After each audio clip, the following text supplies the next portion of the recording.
नमस्कार मंडळी, आज आपण ज्वारीची चकली बनवणार आहोत.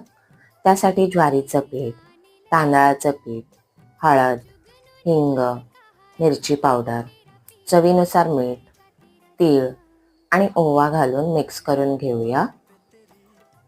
यामध्ये गरम तेलाचे मोहन घालून छान मिक्स करूया. कोमट पाणी घालून पीठ मळून घेऊया.